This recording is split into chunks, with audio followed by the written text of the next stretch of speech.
When it comes to pornography addiction recovery, there are two key elements that make the biggest difference. And those things are shame versus guilt, understanding that. And the second is what we call, or what I call, validation desperation. And so I will explain. I have worked with several individuals and couples over the last many years, helping them overcome addiction recovery or pornography addiction recovery. The most profound one was a man in his 40s, and his first recalled memory in his life was, I think he was 5 years old, and he remembers walking into a gas station and looking for magazines with pornographic material in it. That was his memory. He has no other recalled memory prior to that. So he lived his whole life struggling with pornography addiction. This was something that obviously developed in his brain and changed the way all of the circuitry was everything was wired. In fact, the majority of individuals I work with, they were introduced to pornography between the ages of 8 and 12, which is a very common age for everyone to be introduced to it. And what we found was that as I worked with this man, who had tried several different programs, had worked with other people, had tried desperately to figure it out on his own and just trying to muscle through it, was that when it came down to it, he had to understand the difference between guilt and shame, and he had to understand desperation, validation desperation, and understand that he was already valid. So this man went from, well, I'll backtrack. There is, in any addiction cycle, there are 4 points. The top point is not acting out. Then it's followed by being triggered, and then acting out, and then climbing out. And all of these things, when you're in the addiction cycle, you are constantly going from one point to the other. And you're not ever out of the cycle, you're always in the cycle. Because there's one faulty belief that once an addict, always an addict. And this is an inaccurate belief, because then you really are never free of it. And then what's the point? You're going to be fighting your entire life to stay away from the thing that you're addicted to, rather than healing, rather than changing, and rather than overcoming. Because there's more to you than just being an addict. When you label yourself as an addict, then you remove the human part of you, and you become an object. You are not human, you are an addict. You are not a person, you are an addict. This is all shame. If you dehumanize yourself, then you have lowered your worth. You suddenly believe that you are not worth it, or you're not good enough, or you're a failure, or this or that, and everything that goes wrong becomes a possible trigger point. So when you're working through it, let's look at it this way. Sorry about that. Let's look at it this way. When you are in that cycle, it's really a shame cycle, because shame drives you into acting out because it's so painful. Shame drives you to stop acting out and climb out. Shame drives you to stay not acting out at the top. And shame is part of what triggers you, because we can get triggered by things, but what happens is that whatever it is, the stronger it gets, the worse it gets. It starts really eating at our reserves until we have no strength to fight it anymore. So when we call it the addiction cycle, just remember that you're stuck in a shame cycle. If you want to break out of that cycle, then you switch it to guilt. Shame drives us further into negative behavior, negative feelings, negative thoughts. Guilt drives us by looking at our actions and helping us recognize, I want to change this thing, and I have the ability to do so. Now, let's talk about that really quick. There's desire, there is willingness, and there is ability. All of these things play into the scope of this. We may have a desire to not act out, but we may not have grown the ability to stay not acting out. So this is completely different. So instead of being in this shame cycle where we're just spinning, we go into this new cycle where we're acting out, and then we're recognizing where we're at, and we start changing and shifting and healing. And the next time we might act out a little bit less, or the cycle between acting out, or the times between acting out, might be further away. And so we start expanding the time between acting out, and we start healing ourselves and recovering and gaining strength, because guilt is constantly leading us into greater healing, greater joy, greater ability, until it finally is no longer a thing. Now, to go back to this man that I worked with for several years, he had worked through the guilt and shame of it, but he still found that he was being triggered, being tempted by pornography. And he had to sit down and really take stock of what he was getting from this. Because let's be honest, we aren't tempted to go into something and engage in something that we don't have some joy in, because we gain something from these things. We're not addicted to things that we never enjoyed in the first place. Well, I can take that back. Some of the chemical addictions may do that. But when it comes to pornography, when it comes to some of these other things, it's because we're gaining something from that. And usually that gaining is a positive thing. It feels amazing. It feels great. And it is absolutely getting rid of that feeling. It's snuffing out that negative feeling that was crippling us, that was pulling us down. So what happens is that he looked at it, or what happened, he looked at this and he realized, okay, what am I getting? Why do I keep acting out? What is it that I'm seeking in this moment? Because it feels good, but what is it telling me?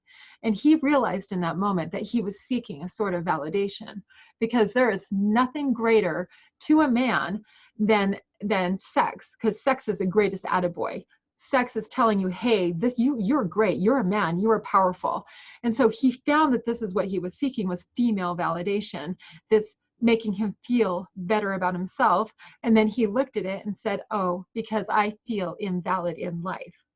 And so understanding that he had a validation desperation, he was desperate for validation. That's what led him, that was his biggest trigger.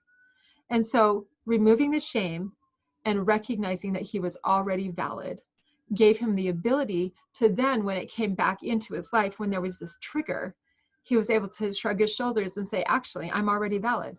I don't need it. And that is how he was able to overcome his addiction. It was a powerful experience. In fact, National Geographic years ago did many, many tests with people who were struggling with addiction.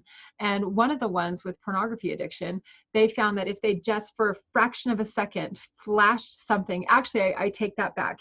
It was opium. And I'll have to check that.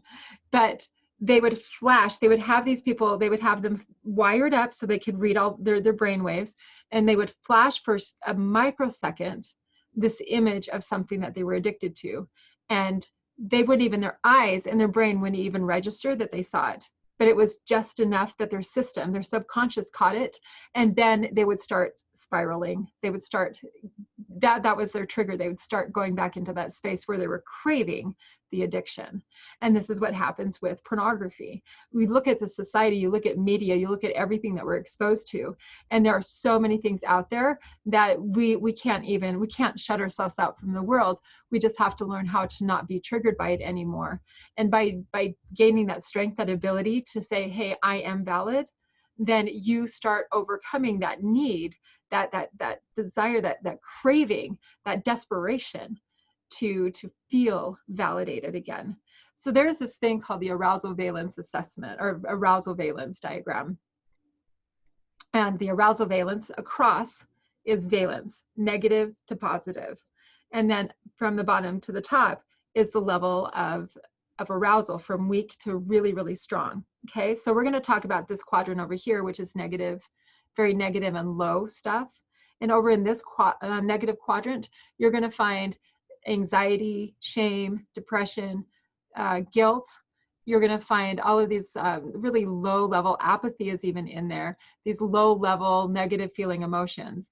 And when somebody is in this space, it feels like your life is being drained out of you. It's miserable.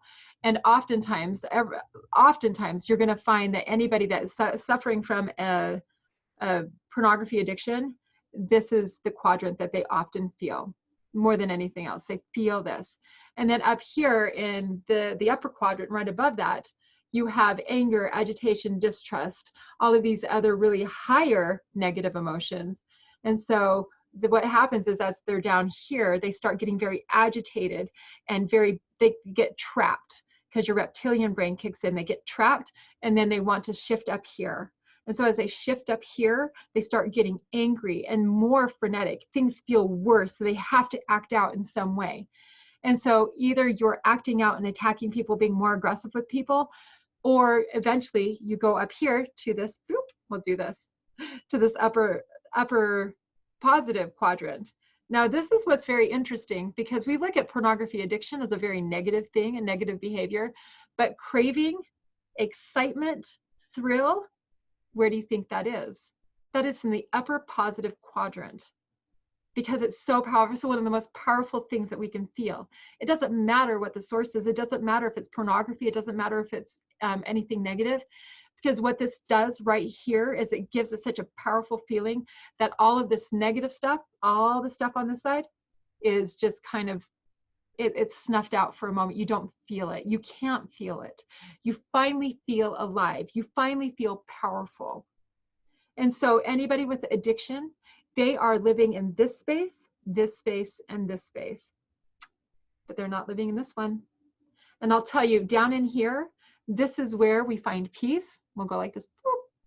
This is where we find peace, reverence, security, happiness, joy, confidence. This stuff is stabilizing. So when you're able to shift and help yourself live in this space and experience this, so when you do get triggered, you just come over here. Instead of flying up to the top, you come over here. Because here, if you're flying up to the top, the first thing that happens is as these chemicals that have been introduced into your system in that moment, as they drain away, as they fade out, you just slide right back down into the space. You don't come down into this state of peace, the state where down here we have all of these, I call them foundational security emotions. You slide back down here.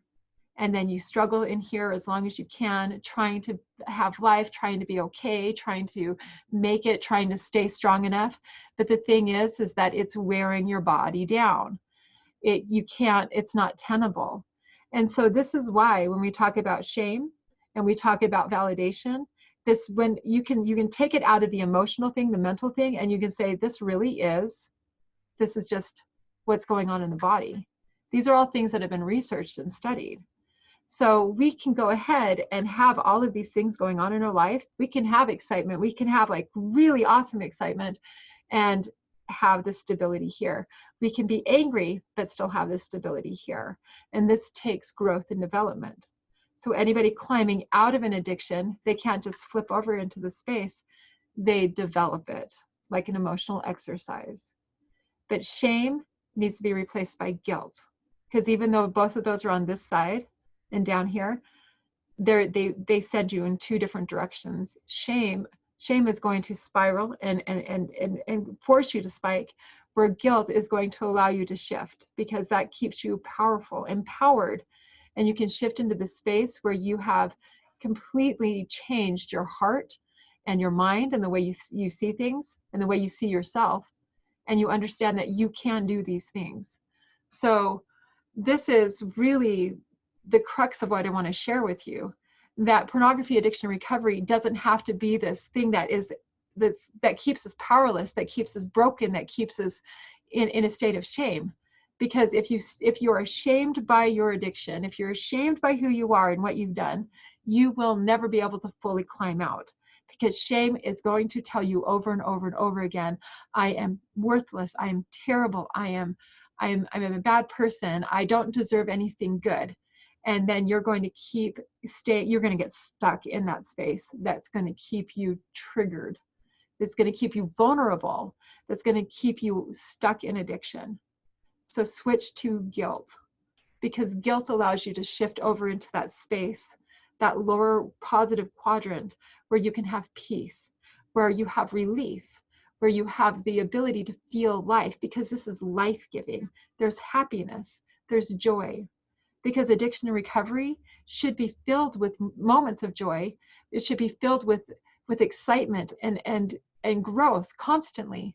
It should be celebrated as we gain more and more power over our own selves and our lives. And then remember, the last one was feeling valid.